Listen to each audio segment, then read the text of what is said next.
everyone, welcome back to the Makeup Chair. Today I'm going to show you guys how to create this purple smoky eye using this palette, which is highly requested. It is the Born to Run by Urban Decay. We are using the purple tones, the orangey tones. I'm really excited about this look. Super easy. I know you guys can do this, so let's get started. Before I start this tutorial, I have to show you this. Is that not the most beautiful thing you've ever seen? It's a little pen. This is YSL, and it's one of those like pump things, but it's perfume, and it is so nice. It smells like heaven. Click and go. That's what it's called. There's so much I have to show you guys today, actually. I'm so excited. Let's get into this. So clearly I've already done half of one eye. I've also done the brow on this side. So this time I use this one by IT Cosmetics and it is in dark brown. It's still a little light for me, so I just went in with a bit of black eyeshadow and set it. Urban Decay primer. You have to use a primer for this one, right? Because I tried doing this look without a primer and it did not work. I'm going to be cutting the crease later, so I'm going to keep this brush for cutting the crease, but I'll show you guys that in a second. As always, the brushes that I'm using are by Chemist Cosmetics. This is the 9-piece set. I know a lot of you guys have already ordered this already. All of the brushes that I use in my Monday makeup lessons, and it's the only set that you need. Check out the description box. I have a discount code. The palette that we're using, I've only showed you guys at the start of this video, but it is this one by Urban Decay, the Born to Run palette. We are going to start off by setting very, very slightly a little bit of the lightest shade from this palette just with a blending brush, and literally we're going into the crease area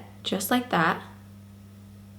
Just in this, like this area here, not on the lid, not on the brow bone, just in this area here. And then we're gonna go in with this orange eyeshadow. So by applying this as a little bit of a base, it just gives this something to sit on top of so it will blend for you. If you're amazing at blending, just go straight in with the orange. We're gonna be using two brushes, one for applying, one for blending. And we're gonna take the gorgeous orange. So I'm gonna start in this outer corner, and we're going over that area that we applied that lighter shade. And you see how much a smoother blend you get? And just working it in there. And this is going above the lid and into that crease. You're gonna blend this over and back, working right into that socket. And then I'm gonna switch to the clean brush and we're gonna soften these edges here. So I'm just gonna soften them.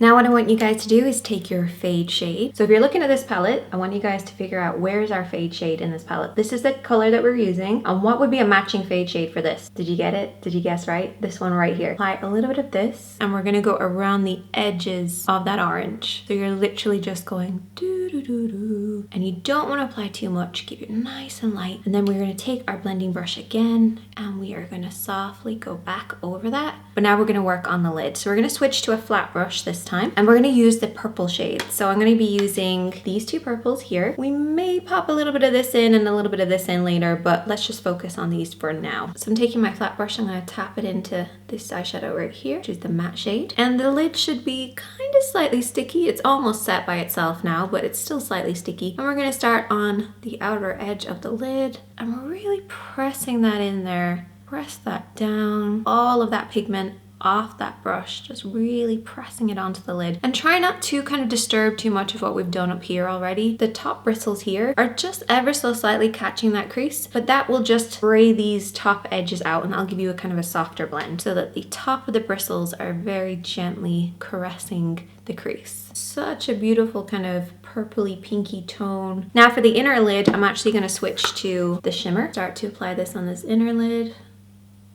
Filling all of that in and then matching it up with the other purple. The black and the purple here just to deepen this look ever so slightly. So I'm going to take a little bit of the black and I'm just going to tap this on this outer sixth of the eye. So like 1, 2, 3, 4, 5, 6, just on this outer edge basically. And I'm using the same brush, so it has a little bit of a kind of a purple tone to it. And then I'm slowly bringing it up just to kind of caress that crease, just about to the halfway point. And then what I'm going to do is I'm going to take this purple and we're going to kind of tap this a little closer now to the center. Now I'm just going to take a clean blending brush and just soften out this crease. I'm going to go back in with that blending brush and apply a little bit more of that orange. Just going to lightly apply this around what we've already done. Apply a little bit of concealer on the back of your hand. And then what I want you guys to do is take like a lip brush or something quite small. I'm going to use this one, which is the L29. Around the brows. I'm going to take my pinky then and I'm just going to literally like tap it like that.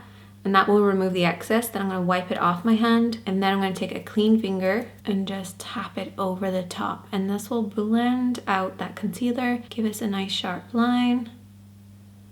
I'm going to take this eyeshadow right here, which is what we originally used for the lid, and apply that over the top of the concealer for a nice defined, sharp brow. A little bit more of that concealer. So I'm just going to go to this inner corner just in here, and just imagine that you're applying like a highlighter, you know? You're just going to apply that right in that inner corner and then slowly bring it out. Just like so. I love the tip of this brush because it just allows you to really get into that crease and then bring it down. And then we're going to take our ring finger and just literally tap it over the top, and this will just fade it into the lid. And we're actually going to use that shadow that we used underneath the brows, so this one right here. And I'm going to tap this over the top of that concealer, really focusing mostly on that inner corner and then feathering it across the concealer. Then I want you guys to take a little bit of the orange and a little bit of our fade shade, that kind of peachy tone, on the same brush. And I want you guys to sort of feather this so that we have like a little fade between the concealed area and then the purple that's on the lid. We're going to take a little bit of that original purple and we're going to apply that just where that kind of orangey tone meets the lid. I'm then going to take a little bit of this other purple here, still using that same brush this whole time, and tap that over where the purple meets the lid, and then take a little bit of the black and then fade the purple with the black onto the lid. And then we're going to apply a little bit of glitter. How beautiful is this glitter? It kind of has every tone that we've used on the lid in this glitter, and this is in the shade Grind. And I love these because they're like little eyeliners. Just gonna tap that over the top of what we've applied, and just take your finger and just tap it. Just so you're getting a tiny little bit of glitter, and it's sort of fading from like tons of glitter into no glitter. A little layer of eyeliner, you may not need this. I'm just gonna coat right next to the lashes and kind of onto the lashes as well. I'm just gonna clean up underneath my eyes, apply the rest of my makeup and lashes, and I'll be right back to finish off the look. So just a quick change. To finish off the eyes, all I did is I took that lip brush that we were using to apply everything and just swapped that underneath my eyes. I didn't apply any extra product, I just used whatever's left over. Lots of mascara, and the mascara that I was actually using today is this one. It's by L'Oreal and it's the Ultimate Mascara. I think this is going to be great for anybody who has problems with like their wrists, like maybe you have arthritis or any problems like that. I think it's going to give you a little bit more control because it literally bends. For the face, I tried out a new foundation. This is the Strong Matte by Essence, but it was just way too matte on me. My skin is too dry. I actually ended up using the Infallible, then in place with my favorite powder, L'Oreal True Matte. And then just to take away the shine, I use this, and look at this. It has a little powder puff and it's like a fluffy one. I love it. Paper palette on the rest of my face, on my lips, of course, let's cuddle. Great thing with this type of eye look is you can go for like a cool nude or like a pinky nude, because purple kind of works with everything, but I kind of like the orangey kind of lip with then the crease. I think that it kind of works together. Do you guys want to see more looks using this palette, or is there another palette that you'd like to see? This one is by Essence and it is the Too Glam to Give a Damn palette, which I think is pretty cool. This one, which is by Wet n Wild, let me know in the comment section what palette you'd like to see, or maybe you'd like to see more looks with this. I hope that you guys enjoyed this. Definitely check out the other videos on the screen, hit that like button, hit that subscribe button, and I will see you guys on Wednesday.